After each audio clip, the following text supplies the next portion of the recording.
그러니까 저는 그런 피해자들이 너무 답답한 게 피해를 당한 근본 이유가 정말 지금까지 쌓아왔던 신뢰 때문인데 거꾸로 신뢰가 있으니까 사기를 나한테 안 쳤을 것이다 라고 얘기를 하는 게 너무 답답한 거죠. 월척이 없는데요? 그렇죠. 자기가 사기당한 거는 신뢰가 있으니까 그 사기꾼이 본인한테 사기를 친 거예요. 근데 그 사람은 거꾸로 생각하는 거죠. 신뢰가 있는데 사기를 쳤겠냐. 이미 피해를 당해서 빚이 눈덩이처럼 벌어지는 순간에도 자체가 진짜 무섭다 봐요. 아, 그렇죠. 네, 1억보다 진짜 너무 무서운 빚이 좀 따로 있나요? 역시 이제 빚이 무섭다 하는 것은 일반적으로는 빚이 커도 사업을 하다 생긴 빚이라든지 정상적인 생활을 하다 생긴 빚이면은 회생이나 파산 같은 도산제도를 이용해서 좀 빠져나갈 수가 있겠죠. 그런데 그렇지 못한 빚들, 그러니까 회생이나 파산 같은 정상적인 도산제도를 이용하지 못하는 불법 행위로 생긴 빚, 불법 행위, 예를 들어 내가 범죄를 저질러서 어떤 빚이 생겼다. 그런 거는 회생 파산을 이용할 수 없고. 그럴 수 있어요? 뭐 있죠. 예를 들어 이런 거죠. 친구를 때렸어요. 네. 친구가 예를 들어 친구를 때렸는데 친구가 운이 없어서 실명했습니다.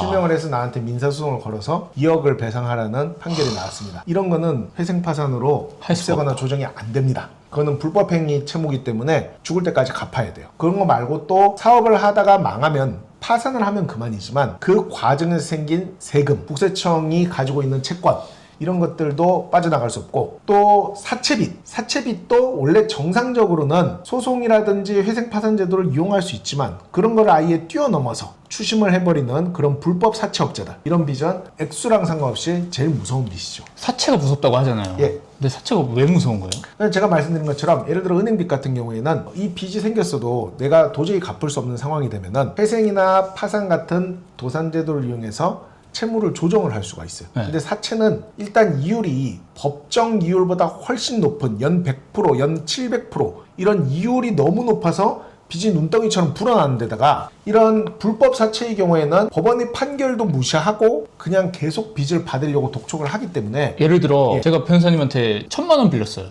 그러면은 얼마를 최종적으로 갚게 되는 건가요? 예를 들어 사채면? 사채가 예를 들어 연 이율이 뭐 예를 들어서 200%다. 1년 뒤에 변제를 할 때는 그럼 뭐 3천만 원을 갚아야 됩니다. 와, 이거 너무 좀 그런데. 그렇죠. 그렇기 때문에 이 사채빚이라는 거는 물론 이제 합법적인 어떤 사금융을 얘기하는 게 아니라 통상 우리가 말하는 사채는 불법 사채죠. 예를 들어 법정 이자도 무시하고 회생파산제도 다 무시하는 이런 불법 사채의 경우에는 물론 불법적인 채권 추심이 범죄기는 하나 그런 것들을 감수하면서라도 어떻게든 빚을 받아내는 사채업자가 있기 때문에 절대로 이용해서는 안 됩니다. 깜빵 가지 않아요? 보통 그런 사채업 하시는 분들은? 가도 또 다른 어떤 동료가 조직원이 끝없이 빚을 추심하기 때문에 결국 한 사람을 신고해서 형사적으로 감옥에 보낸다든지 해서 해결되기 어려운 경우도 꽤 있죠. 우리가 뭐 요즘에 장사혜신 님이 그 사이버레카 박멸한다고 막 하잖아요. 박멸되기 어려운 구조예요? 역시 그렇죠. 왜냐면 필요한 사람들이 있으니까요. 이 불법 사채를 쓸 정도라는 거는 결국 정상적인 금융권 안에서는 대출이 안 일어나는 사람인데 이런 사람들도 돈이 정말로 필요한 경우에는 어쩔 수 없이 이런 데에 빠지게 되는 경우도 있죠. 진짜 무섭네요. 그렇죠. 그럼 뭐 따라가죠. 이름을 바꾸고 그래도 뭐 계속 이제 도망을 가서 아예 안 쫓아오는 경우는 다행이겠지만 계속 이제 감시를 하면서 이름을 바꾸게 되면은 이름을 바꾸는 경위도 알게 되고 뭐 주소지 같은 것도 계속 추적을 하게 되면은 잡힐 수도 있습니다. 이 돈을 빌렸다는 것도 나쁜 거고, 그렇죠. 사채를 쓴 것도 나쁜 거고, 사채업을 하는 것도 나쁜 거니까 서로 신고를 못하는. 그렇죠. 서로 신고를 하지 못하는 경우도 꽤 있죠. 사채는 진짜 막 끝까지 가다가 진짜 못해서 빌리는 게 사채겠네요. 그렇죠. 더 아무 데서도 돈이 나올 데가 없으니까. 근데 저 다큐 같은 거 봤거든요. 사채 같은 거 보면 너 부모 죽이는 거 아무 일도 아니야? 뭐 이런 식으로 얘기하는 것도 하고 있는데. 그렇죠. 다 불법이죠. 근데 따져보면 다 불법인데 그 사채업자들이 하는 게 와, 근데 그래도 협박을 하는 게 참. 그렇게 해서라도 받아낼 수 있고 또 그렇게 해서라도 받아내야 걔네들 입장에서는 그 사채업을 하는 리스크를 감수하고 수익이 나는 거니까 걔네들 받는 쪽도 필사적인 거죠, 사실은. 잘 버니까요. 그렇죠. 망하기 전에 막 뭐 카드 뭐 돌려막기라든지 이제 뭐 연락 두절이라든지 그런 사람들의 특징이 좀 어떤 겁니까? 일단은 이율이 얼마냐 이런 거보다는 당장 추심을 피하기 위해서 카드를 돌려막는 행동을 한다든지 아니면은 주변 사람들과 자기 생활 일거수일투족을 SNS에 올리던 사람들이 혹시라도 채권 추심이 오는 게 무서워서 주변 사람들과 연락을 두절하는 것도 있지만 또 이런 사람들이 기괴한 행동 중에 하나가 보통 사람이 봤을 때는 절대로 돈 되지 않을 것 같은 이상한데 한 방을 거는 거죠. 뭐 강의파리. 강의파리. 그리고 뭐 불법 잡코인 아니면은 뭐 이상한 주식 이런 데다 몰빵을 해서 내가 정상적으로는 빚을 변제할 수 없다라는 생각이 들자 이런 걸로 어떻게든 한 방을 터뜨리고 싶다. 그래서 남들은 이해할 수 없는 투자 이상한데 돈 쓰기 이런 걸 하는 게 망하기 직전 사람들의 어떤 공통점이라고 보입니다. 많이 날린 사람은 진짜 뭐 얼마까지 날렸다고 돈을 보세요? 정말 많이 날리는 사람들은 뭐 수십억씩 날리는 경우도 있죠. 뭐 회사를 운영하던 게 아니라 그냥 개인 재산을 뭐 하루 마진 3%를 보장한다 하는 이런 불법 주식 리딩방 같은 데를 이용하다가 결국에는 처음에 이제 수익이 조금 나는 것 같으니까 뭐 퇴직금 그리고 집 담보대출 그 다음에는 뭐 사채까지 끌어다가 몰빵을 했다가 그게 나중에 사실 완전 사기라는 게 드러나고 사기 주범은 외국에 있거나 그래서 잡을 수도 없는 상태에서 아예 못 잡아요. 못 잡는 경우도 많이 있습니다. 아예 못 잡는 경우도 많이 있습니다. 근데 이제 수십억이 거기 들어가 버리고 그게 다 증발해 버리는 경우도 꽤 있죠. 100억까지는 안 가고 그냥 수십억이라는 거예요. 제가 뭐 했던 케이스 중에서는 100억 가까이는 됐지만 100원 넘지 않았던 것 같은데 사실 그게 별로 의미가 없는 게 뭐 빌릴 수 있는 대로 다 빌려서 들어갔는데 뭐 정상적으로 이율 같은 걸 계산했으면 100억을 넘었을 수도 있겠죠. 하여튼 수십억이 그런 식으로 털리는 경우도 있습니다. 그 사람은 진짜 거의 죽기 직전 표정이었겠네요. 자살하고 싶겠죠. 빚이 생기게 된 경위 같은 건 거짓말 많이 합니다. 자기도 창피하거든요. 뭐 불법 허접한 강의파리에 속아서 빚이 생긴다든지 아니면 뭐 자기가 불법 주식 리딩방 같은 걸 이용했다 빚이 생긴다든지 도박을 했다 빚이 생긴다든지 이런 거를 했을 때 그런 부분이 창피해서 숨기는 경우도 많고 또 도산제도를 이용할 때 도산제도라는 게 근본적으로 돈이 있는 사람을 도와주는 게 아니라 돈이 없는데 채무만 너무 과다한 사람을 도와주기 위한 거기 때문에 회생파산을 알아보러 왔는데 실제로는 사실은 돈은 있어서 그 돈을 숨겨놓은 사람들 이런 사람들이 돈이 없다라고 거짓말을 하는 경우도 있죠. 다 걸리지 않아요? 하다 보면 걸리는 경우가 많이 있습니다. 어쨌든 제가 이 사람이 거짓말이다라는 걸 알았다는 거는 결국 어느 시점에서는 들통이 났다는 거죠. 숨겨주기도 하세요? 변호사가 불법에 조력하기는 어렵습니다. 그죠. 정확히 딱 선그으셨어요. 변호사님들이 요즘에 그냥 일이 하도 없으니까 이거 내가 도와줄 수 있어 라고 하는데 도와줄 수 있는 것 같은데 저 사람은 진짜 존나 어렵겠다 라고 저 사람 못 갚을 것 같은데 이런 생각이 드시는 분도 계십니까? 그렇죠. 아예 안 된다라고 느껴지는 사람도 많죠. 얘기를 좀 하고 자꾸 그 사람이랑 소통을 하다 보면은 보통 사람들이랑 마인드가 달라서 정상적으로 어떤 채무 변제라든지 이런 계획을 세우고 실행을 할 수 없는 상태, 이미 뇌가 완전히 망가져서 한 방만 노리는 상태, 이런 사람들은 영원히 거기서 벗어나기가 어렵습니다. 그런 사람들은 대화 몇 마디 해봐도 다 알 것 같아요. 그렇죠. 티가 나죠. 눈빛도 흐리고 그리고 말의 어떤 방식도 모든 게 다 남 탓이지만 어느 날 거대한 한 방이 터지면 모든 게 다 해결이 될 거다, 이런 망상에 빠져 있죠. 사실은 자기 잘못이고 어느 날 한 방이 터지지도 않습니다. 근데 그런 사람들 공통점은 정부 탓, 남 탓, 친구 탓 때문에 자기가 이 지경에 이르렀는데 하지만 자기한테는 한 방이 있으니까 언젠가 한 방이 터지면 다 해결이 된다, 이런 사고방식에 매몰되어 있는 경우가 많습니다. 아니 자기가 빌려놓고 무슨 남 탓을 그런 경우가 많죠. 예를 들어 빌린 것도 자기 책임하에 투자한 것도 뭐 친구가 권유를 해서 그럼 여기서는 친구 탓이 되는 거죠. 그리고 이제 불법 강의파리에 듣는, 저는 파는 사람도 나쁘지만 듣는 사람이 정말 한심하다고 생각하는데 근데 이제 자기가 한심하게 그런 데서 한탕을 노렸다 이거는 빼놓고 강의를 판 사기꾼만 나쁘다, 들은 놈도 한심한 거거든요. 그런 식으로 계속 남 탓만 하는 경우가 많이 있습니다.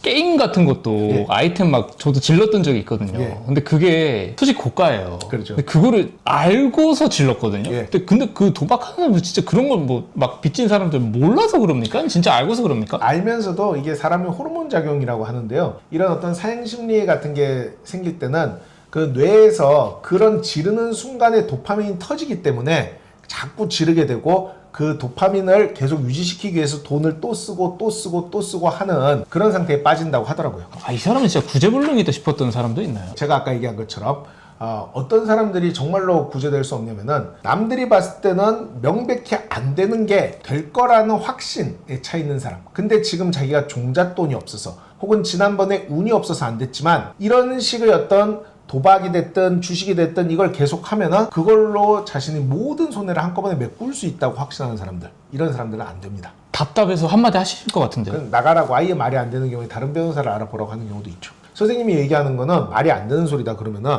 거기서부터 화를 내기 시작해요. 그러면 이제 왜 화를 내요? 왜냐면 자기 말이 진실인데 변호사가 못 알아쳐먹는다 이거죠. 어이가 없네. 그러니까 내가 변호사보다 많이 안다 이거고요. 그렇죠. 근데 여기 와서 어떤 채무에 관련된 도움을 얻으러 왔으면은 법률적 지식 그리고 삼자의 시각 이런 걸 받아들일 수 있어야 되는데 자기 생각에 매몰되어 있기 때문에 소통 자체가 안 되는 거예요. 네가 뭘 아는 게 그렇게 짓거리 아까 그렇죠. 이런 거네요. 그런 식이죠. 화 안 나세요 진짜로? 이 변호사 일도 쉬운 게 아니에요. 그저께 오신 분이 무고로 이제 감옥 갔다 오신 분인데 예. 근데 그분이 하신 말씀 중에 제일 공감 갔던 게 초범이면 막 그 가족이나 이런 사람들이 다 도와준다 그러는데 예. 누구 없으면 안 도와준다 그러더라고요. 그렇죠. 예. 빚도 비슷합니까? 비슷하죠. 처음에 빚이 있다는 걸 예를 들어 배우자라든지 부모님이라든지 알았을 때는 어떻게든 한 번은 갚아주려고 해요. 갚아주고 이제는 절대 이런 이상한 주식 하지마, 이상한 코인 하지마, 도박하지마 라고 달래고 갱생이 되길 기대하지만 그 빚을 갚아주고 조그만한 종잣돈이 생기는 순간 똑같은 일을 또 반복합니다. 그래서 이런 반복이 계속되다 보면은 도와주는 사람이 없어지는 건 물론이고 가족들과 그리고 친척들과 애인과의 관계 자체가 완전히 다 끊어지는 경우가 많이 있죠. 한두 번은 도와주시면 이게 3번, 4번 반복되는데 계속 해줄 사람은 없거든요. 진짜 가장 믿었던 사람한테 예. 막 칼 꽂는 경우도 되게 많을 것 같아요. 저는 이게 진짜 답답한 노릇인데 사기를 당한 피해자들이 잘하는 소리가 자기랑 30년 지기 친구다. 정말 이 사람은 내 가족 형제보다 소중한 사람이다. 근데 이 사람이 나한테 사기칠 일이 절대 없다. 그런 사람들이 너무 많아요. 근데 기본적으로 사기를 치게 되는 거는 그 본인 그 사기꾼 자체가 빚 때문에 궁박한 상태에 놓이게 되면은 누군가 다른 피해자를 찾아요. 근데 피해자가 될 수 있는 조건은 뭐냐면은 자기를 신뢰해줘야 돼요. 그러니까 완전한 신뢰를 바탕으로 사기를 치는 거죠. 그러니까 저는 그런 피해자들이 너무 답답한 게 피해를 당한 근본 이유가 정말 지금까지 쌓아왔던 신뢰 때문인데 거꾸로 신뢰가 있으니까 사기를 나한테 안 쳤을 것이다 라고 얘기를 하는 게 너무 답답한 거죠. 월척이 없는데요? 그렇죠. 자기가 사기당한 거는 신뢰가 있으니까 그 사기꾼이 본인한테 사기를 친 거예요. 근데 그 사람은 거꾸로 생각하는 거죠. 신뢰가 있는데 사기를 쳤겠냐. 이미 피해를 당해서 빚이 눈덩이처럼 벌어지는 순간에도 자기한테 사기친 사람도 똑같은 피해자다라는 식으로 믿고 있는 경우가 너무 많은 거예요. 로맨스 스캠이랑 다른 게 뭐가 있어요? 거의 유사하죠. 거의 유사한 심리 상태입니다. 아니 저는 사기치는 사람도 진짜 물론 나쁜데 당한 사람도 신이라고 생각해요. 진짜로 저는 진짜로. 생각합니다. 제가 아무리 얘기를 해도 자꾸 그 친구를 모함하는 저를 나쁜 사람을 만들려고 하는 거예요. 그럼 역시 어느 시점에서 말이 안 통하면 나가라고 합니다. 근데 진짜 쉬운 업무가 아니네요. 어떤 안 좋은 일에 당해서 변호사한테 도움을 구하러 왔으면서도 변호사의 말을 그대로 받아들이지 못하고 자기가 이렇게 잡혀있는 어떤 그런 생각 그걸 바탕으로 변호사 얘기를 곡해하는 경우가 많아서 매우 어렵습니다.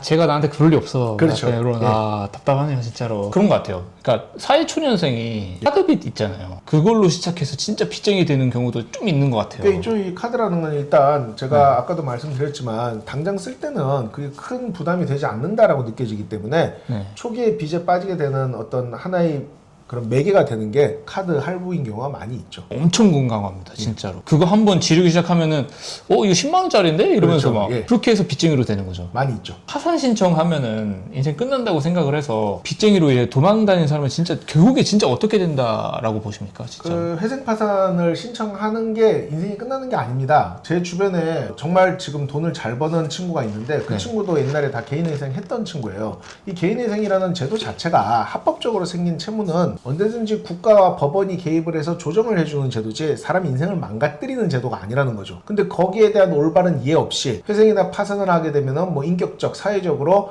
내가 죽는다 이런 잘못된 생각을 하는 분들이 이걸 계속 피해 다니면은 오히려 그분들이 피해 다니는 동안 빚의 이자가 계속 붙어서 더더욱 감당하기 어려운 상태가 되는 거죠. 엿된다 이거죠. 그렇죠. 진짜. 그래서 어느 시점에서는 본인의 능력을 벗어난다 싶으면은 전문 변호사와 상담을 해서 어떻게 빚을 정리할지에 대해서도 계획을 세우고 하나하나 차근차근 실현해 나갈 필요가 있습니다.